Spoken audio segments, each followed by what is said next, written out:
Hi, we are live now. I'm Hiral Gandhi. We are from Autism Connect.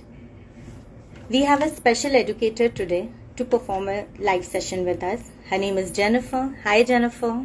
By the time Jennifer joins in, I would like to brief you about Autism Connect today.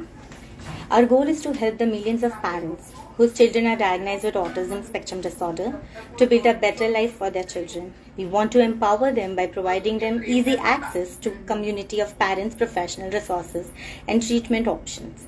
Armed with this knowledge, parents can make effective choices that propel their children in the right direction. Yes, Jennifer. There you go. I'm on. Hi, Jennifer. Hi, how are you? I'm good. How are you, Jennifer?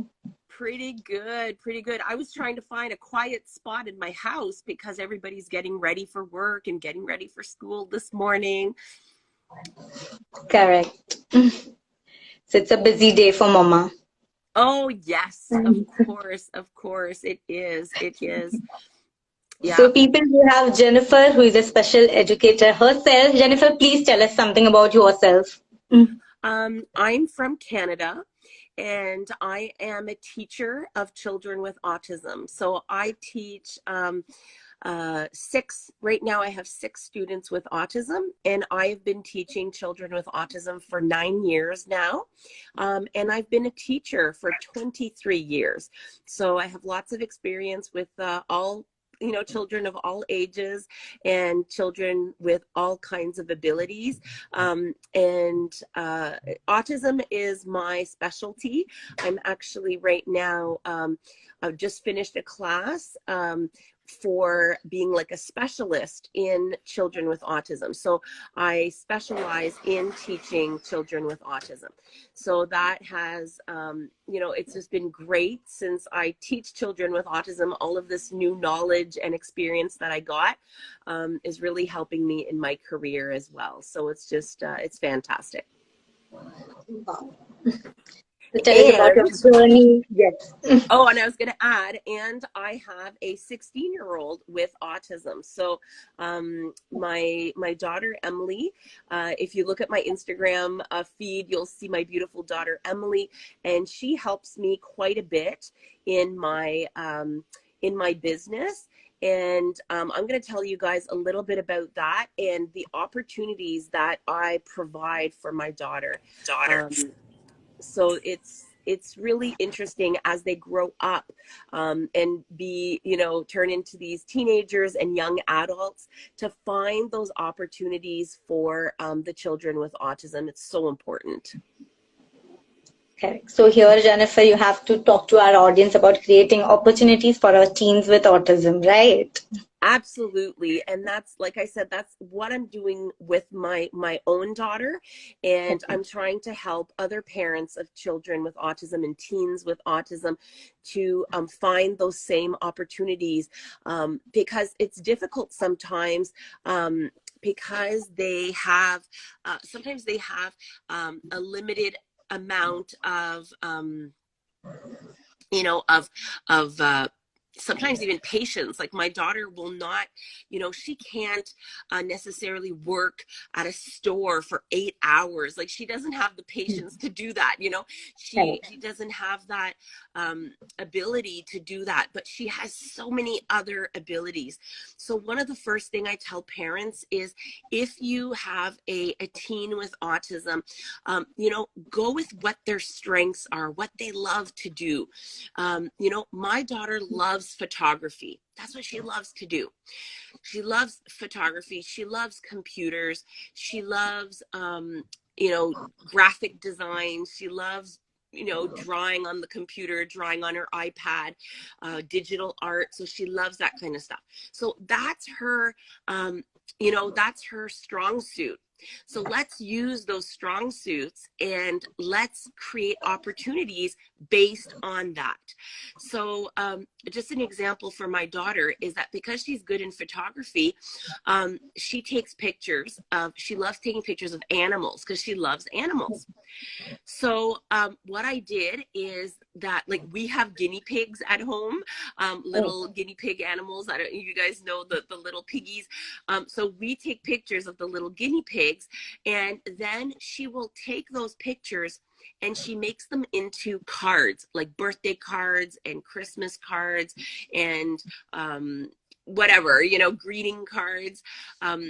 And then she can sell those cards. So she has a little business right now where she sells different cards using her photography. So that is a good mixture of taking her strengths, and then I help her with the ordering of the cards and things like this. But I mean, 80% of the work is her. I am teaching her now how to take those orders and how to fill the orders. But she does most of the work right now. Like at the beginning, I was doing most of the work. So at first, I was helping her like 80% of the time, and now I help her maybe like 20% of the time, so as she's getting better. But you have to start, and you have to start early, because a lot of times what we've noticed with children with autism is that it takes a long time for them to get used to it and get accustomed to those things. So you can't just expect necessarily that it's going to happen overnight. With Emilie, she's been doing this since she's 13 years old, and she's now going to be turning 17. So, she's been doing it for nearly 4 years. Now, this is one of the things that we've done with her. And I'll even go to a little craft fair and set up an event, like if people are selling things at a craft fair, and then I'll buy a table, I'll pay a table, and she will set up with all of her cards, and she will sell her cards at a fair. Well, when we do it that way, she can sell quite a bit of cards, like in Canadian dollars, sometimes like $300-400 worth of cards, because she brings a lot of her cards and she sells them. She also sells them online. Another thing that she does with her photography, so we reutilize her photography. So once she's done the photography, there's so many ways that we can reutilize that. So one of the ways is that she's selling also t-shirts and mugs and different apparel with her art on there. So that's another way that you can reutilize that same photography. So the work that she did taking those pictures, I am reutilizing it now and making it into t-shirts and stuff. So I just use a third-party website where the art is just automatically put on. So we use Redbubble. It's called Redbubble, and so we don't have to have anything at home. So that's really fantastic. And what's really great is that Emilie can, just do that online.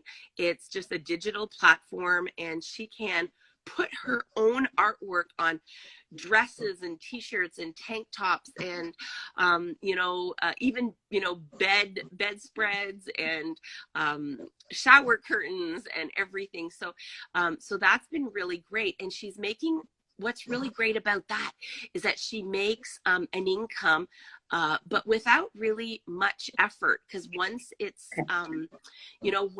set up, then it just trickles in, and she gets that just that automatic income that comes in. So that's another great way. I have so many other great ways. So Emilie also helps with Epicure. So if you go see on my Instagram, Emilie has been helping me with selling and promoting these very healthy products that I sell. Now, that's another thing. If you already currently have a business or or some kind of revenue that your child can help you, that's also a really good way to get them started.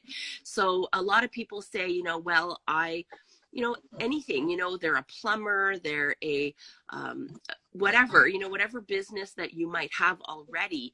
Your child with autism could also follow you along in your business for a while and help you. And I pay Emilie depending on how much work she does, and then she gets paid for helping me in that business. So that's just a side business that I have on top of being a teacher.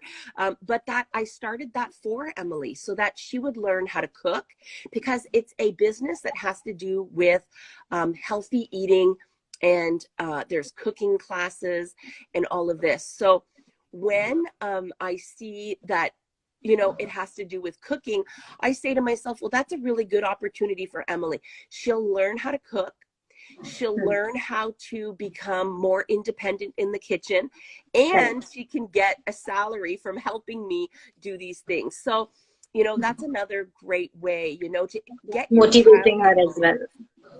Yes. And, you know, everybody has something that I'm sure that their child can help in their own business. And a lot of people, you know, like have either a little side business or have a full-time business that they can even get their child to be involved in some part of it.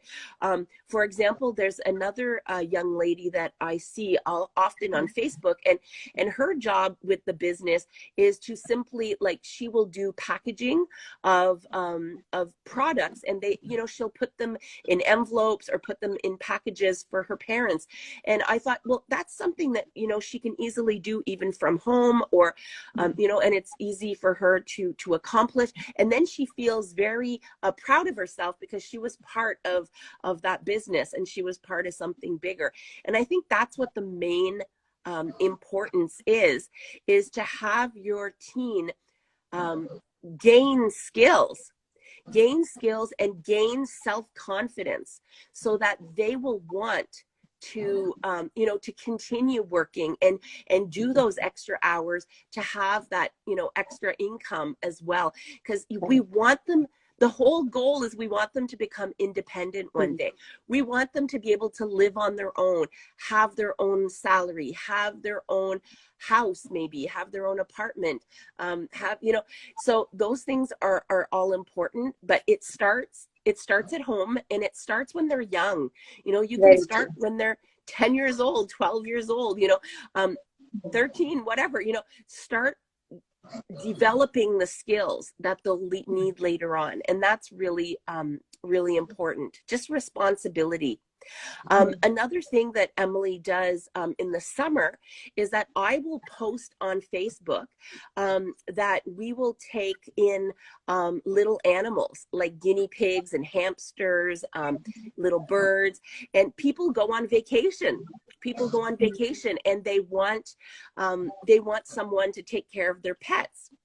So we have guinea pigs at home. So we're very used to small animals.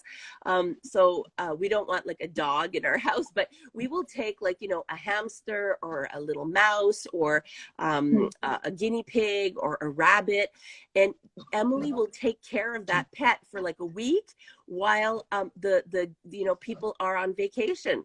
And that has been just great as well, because it is, you know, it's great responsibility for a child, you know, to take care of a pet. And what I love is that I don't have to keep it forever. I only get to keep it for a week or two, and then I get to give it back. So I understand. yeah, so that's really beneficial, because they get, you know, she gets the experience of, you know, playing with a rabbit for a week, or playing with, you know, and she takes great care of them because she gives them lots of attention, and then she likes to take pictures of them too. And you know, so it's really good. So that's another thing that you know, children can do, and even teens with autism. You know, I'm thinking of other ideas right now, like maybe even dog walking, you know, even mowing the lawn at someone's house, you know, depending where you are and what kind of opportunities are available in your area. But sometimes, you know, it's just about looking about what your child is interested in. One of my friends has a boy with autism that loves cars. And his mom started a small business for him, washing cars. So Okay. he will go to people's houses and he will wash people's cars, and he will go and he's been doing that with the people in his neighborhood for a little while, and he will go to people's houses, go wash their cars, and he gets paid for it. And the neighbors love that because he comes directly to their house and does it. But he loves cars, so for him it's not hard work. He loves to wash the cars. So yeah, so now if I told my daughter to go wash a car, she would not like that at all. So it's really up to your, to really observe and see, what does your child like, and how can I make that into a job? How can I make that into a something that would be a paying opportunity for your child?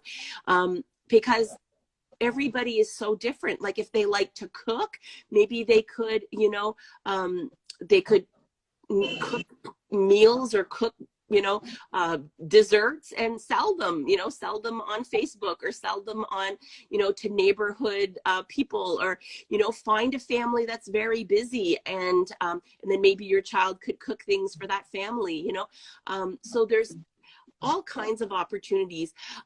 One of the best ways you can start is start with family, even, like this example of, for example, washing a car. Well, you could maybe wash your grandma's car or your uncle's car and your friend's car, just to get the experience. Yeah, you want to get used to it, and then you can practice with family first, and then you can get used to it. But also the opportunity of introducing yourself. Hi, my name is Jennifer. I wash cars. Would you be interested in me washing your car? These are all things that are such great experience. So one of the things Emilie was doing with her cards, that she was selling, all of her greeting cards, is she was going to businesses, local businesses, and she would say, hi, my name is Emilie. I sell cards. Can I sell my cards at your store? So she was asking people if she could put a little box of cards at the store. And, that was a great opportunity, because some people said no, and some people said yes. And that was good for her as well, to have the opportunity of saying, okay, well, thank you very much. And being rejected sometimes, because sometimes you get rejected. And that was And she good need to practice. learn this as well. Yes, it's so important, because you know what? I told her, I said, Emilie, you can't cry. If they say no, you can't cry. You have to say, okay, thank you very much. And then we go to the next person, But this being said, I created some of those opportunities for her. So I would call the businesses ahead of time, and I would get them to say yes to me first. And then, but Emilie didn't know this. So then I would send Emilie to go and ask. But I knew that they would say yes, because I had already asked. But some people I didn't. So I let her have the no, because I didn't want everybody to just say yes, and then she just assumes that everybody's going to say yes. So, she got like 3 yeses and she got 1 no, and she was upset at the no. But I said, Emilie, that's life. Sometimes people will say no, and that's also a great opportunity. So, all of this is so important, that they learn. That sometimes people will say no, especially in business, right? Like if she's selling a card, some people will say, no, I don't want a card, thank you. But some people will say yes. And people have been great, because when I say, when I even post it on, I post it on Facebook and say, Emilie will be selling cards today at such an event. A lot of people will go show up and buy a card just to support her. So that's, again, as a parent, you want to create those opportunities. So you want them to succeed, right? You want them to see success, because if they keep failing and failing and failing, they'll get discouraged. So you want to help them find Motivate them. Yes, of course, you want to motivate them, because if they keep being rejected and nothing works, they're not going to want to do it. So the reason why Emilie is so she is so inspired to do it is because she has seen success, right? So you want to do that. The other thing that teens can easily do is to publish their own book. So if your teen has any kind of talent, or if they like writing, Emilie, like I said, loves photography. So another way we used Emilie's photography is in a book. So she's created a book on how to take care of guinea pigs. She's created she's created a book, a writing book in English. So we use the photography at the top of the book, and at the bottom there's some lines, and the children can write a story. So it says, for example, let's say there's a picture of a guinea pig, I don't know, let's say with a cup of tea. So let's say with a little cup, and then it'll say, who is the guinea pig inviting for tea? You know, so now Emilie, she does all of this herself. So she puts the lines at the bottom, and then so it's a workbook, and the child has to write a little story at the bottom. So this didn't take very much time for her to make, only maybe a couple of hours. So she did it in maybe like 3 days. She put the photography, she put the lines, she did it, set it up, and now she sells them on Amazon. So, so Amazon is a really, really good way for teens to self-publish a book, because it is free to self-publish on Amazon with KDP. So if anybody is interested, it's called KDP. And I actually teach a class on OutSchool. So if anybody is interested in having their teenager join a class, I teach a class on how to publish a book on Amazon, because I've done it with Emilie many times. So I now offer it as a class. So if anybody wants to join that class, just message me and I can hook you up. And because it's really, it's easier than you think. It is easier than you think. And most teenagers can pretty much figure it out on their own. They just need a little bit of help from mom or dad just to publish it at the end, because you do need like a credit card and stuff like that to set it up. But the book part itself, the kids can do that. And how exciting to have a book with your name on it. Like Emilie has books with her name on it, and she is so excited about that. So she can tell people, I'm a published author, you know, and so that is so exciting. Actually, it is very. It's so exciting. So that again elevates her self-esteem. It makes her feel very important. So when she sells her books, even when we go to fairs and stuff, you know, she holds up the book and she's like, you know, I wrote this book, you know, I'm a published author. And one day it was so funny because a woman bought her book, and Emilie said, would you like me to put my autograph inside? So, and she was like, yes, of course. So it was so funny. So she was like, she felt so important. And that to me is, again, that's giving them all the success in the world, that importance.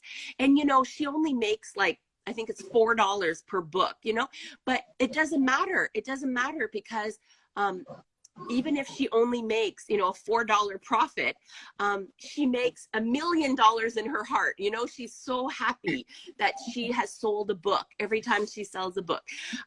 So, but it adds up. I told her, Emilie, if you sell 10 books, it's $40. If you sell 100 books, it's $400.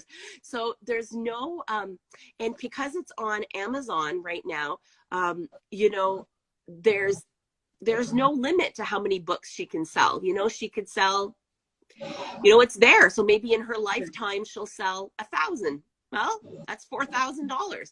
You know, I don't know, but it doesn't matter. It's there. And she's so proud of that. So, and I think that's what's important, is that she's proud that she wrote that book. right? That's so important, Right. because maybe when she's older, she'll write more books, you know, because now she knows that she is capable of doing that, you know.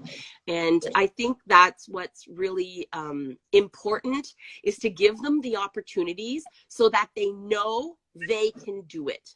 They're able to do it, because a lot of times children with autism, their self-esteem isn't great. They've been told all of their life that they can't do it. They've been told that they're not able to. They've been told you're not good enough, or you can't do this, or you don't have the capacity to do this. We have to turn that around. We have to turn that vocabulary around. Find something they can do, because they can do a lot. They can do a lot, and we must find what they can do and then transform that into something tangible, something that they can make money, they can feel important, and they can feel like they are, you know, they are, Wanted. yes, And they're worth it. Exactly. Because that's what I find, is that we're teaching them maybe just, you know, somebody will take care of you the rest of your life. Well, we don't want that. We want them to take care of themselves. We want them to become independent. And I think that's really important. But if anybody would like to, you know, talk about that, I help parents all the time find that one thing for their child, because sometimes they'll tell me, Jennifer, my child's nonverbal. Okay, they don't need to talk to take pictures, or they don't need to talk to, you know, do certain things. They don't have to talk to walk a pet, you know, walk an animal, walk a dog, or take care of, you know, and then, you know, so it really varies each child. So once you tell me what your child is good at, I will tell you what kind of job they can get. So that is a little bit my specialty, finding multiple streams of income for your child, because it's not just one thing. You have to find two things, three things, because you never know what they're going to like most. yes. Yeah, because it's important to make them try different things, so that they will find what they like the most, you know. So it really varies, you know, like so much from child to child, depending on their likes and what they do. And even, you know, nowadays, even just, you know, having a YouTube channel, I know sometimes parents don't think that's an actual thing, but you know what? I know people who make a nice salary just on their YouTube channel. So, you know, if let's say there's a child with autism that really enjoys, you know, YouTube, and really enjoys things like that, or even like TikTok, they could start a channel. They could start a channel, and you'd be surprised if they could really be successful. And most parents don't think that that's a real job, but it can be a real job depending on your followers. Yes, it can. So it really, really can. I'm trying to see if there's any questions or anything in the chat, but I can't really scroll. I can't really scroll. So I don't know if anybody has any questions for me, but I love this subject. I could talk for hours. So I think there was one person called Pallavi. She has messaged us, very thoughtful and creative. Content creators, yes, definitely. There are no more questions here. Jennifer, would you like to tell something more? Oh, yes. Okay. Well, like I said, I can continue. So I don't know for how long do you want me to talk? Because No, that's not the thing. I just wanted to ask you, like, as a mother and as a special educator, what is your advice, last words for the people who are watching us, and how to go about, you know, how they should figure out what is the best for their child? Well, the first thing, so to know what's best for your child is you're going to have to observe what they like, what they enjoy. And yes, so first, observation is a really good one. So if you start writing down everything that your child likes to do on their own. So what do they like to do automatically? Like, what are they doing? So like, if I observe my child, you know, she's going on the computer. She loves photography. She loves taking pictures. She loves animals. So I start writing all of these things. So you So in start short, they writing have to list it down and then list. figure out. Yes, you need a list. You need a list, because some people say, oh, I'll just remember. No, no, no. Write it all down, because once you see the words together, it makes so much more sense. It makes so much more sense.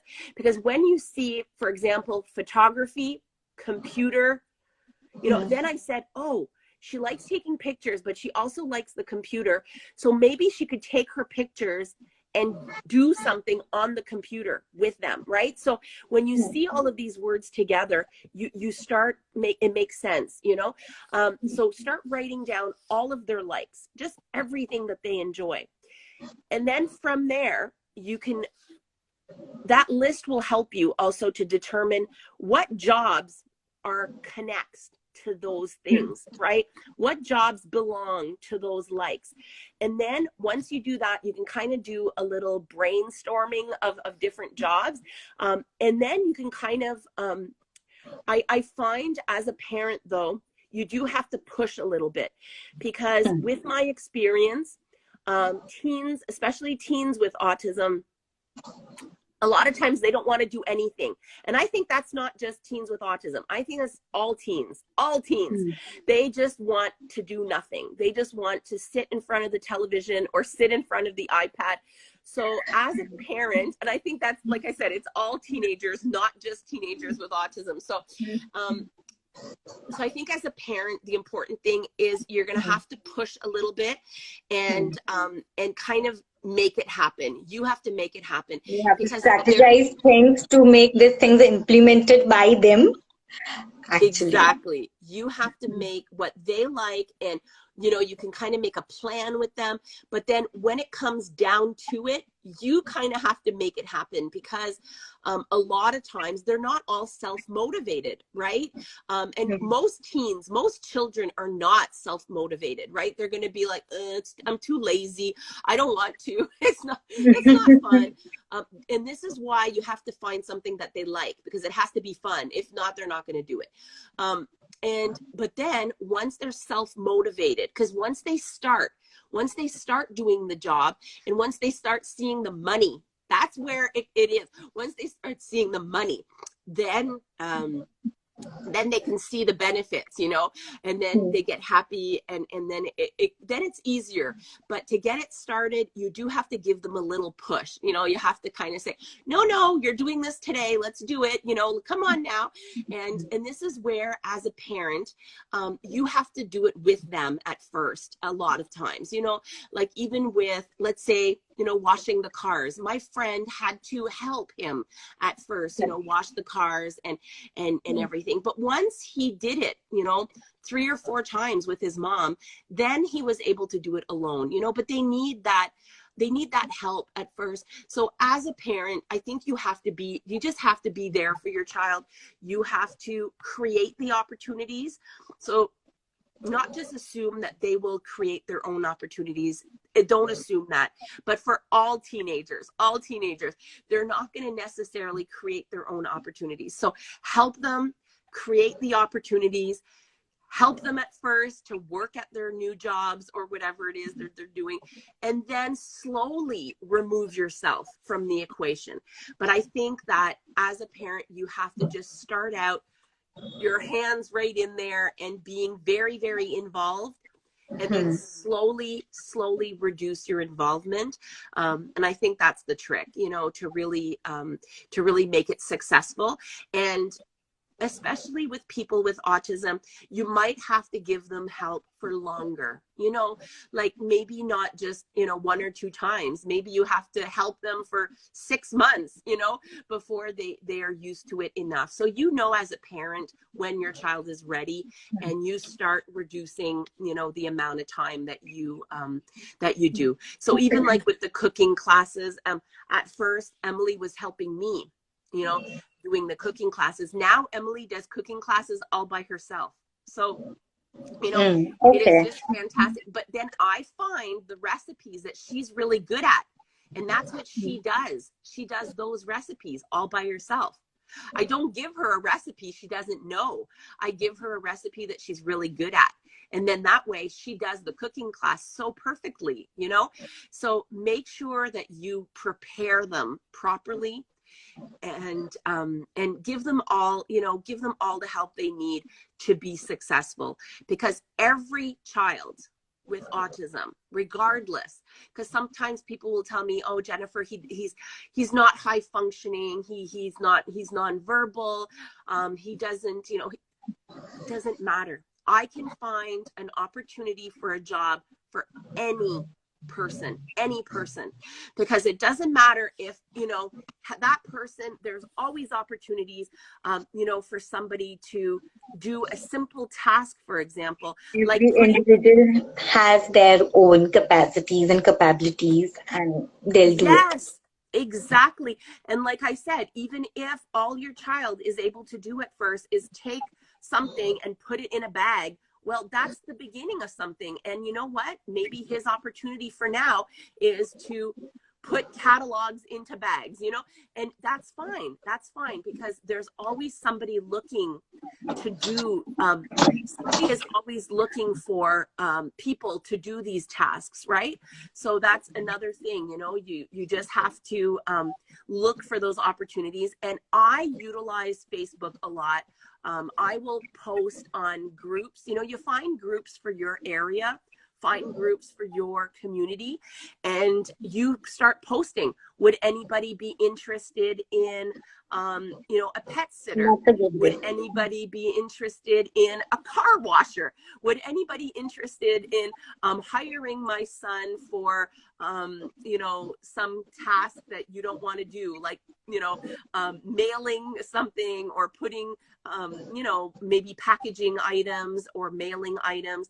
So, you know, finding those opportunities. I think the first step is you as a parent finding an opportunity for your child to have a little job, because once they get that job, they will feel so proud of themselves.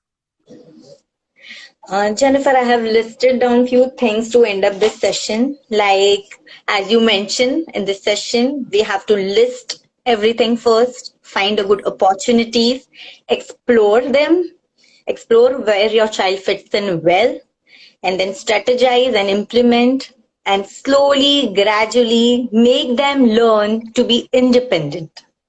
Absolutely. Wow. That was a perfect, yes, that was perfect. Jennifer, I'm looking for many more such collaborations with you. And thank you for being us and helping other parents and professionals here. And thank you so much for having me. Yes, anytime. I have so many other subjects we could be talking about, but for sure, this is one of my favorites. While actually talking to you, some of our viewers here have asked a question here that help them establish financial literacy as it pertains to work. I think this is a very good topic. We can come back with this topic. Yes, definitely. I love it. Oh yes, and with having a small business, it's a perfect opportunity to teach them. So that's a good one. I can come back with that for sure. Thank you, audience, for watching us, and we're signing off. Thank you, everybody. Bye. Yeah. Bye-bye. Bye, Jennifer. It's nice talking to you. Nice talking to you. Thank you for the opportunity. Bye-bye. So that was Jennifer, and we're signing off now with many more such Instagram lives. And please keep posting us what kind of topics you want us to cover, and that will motivate us. Thank you. Bye-bye.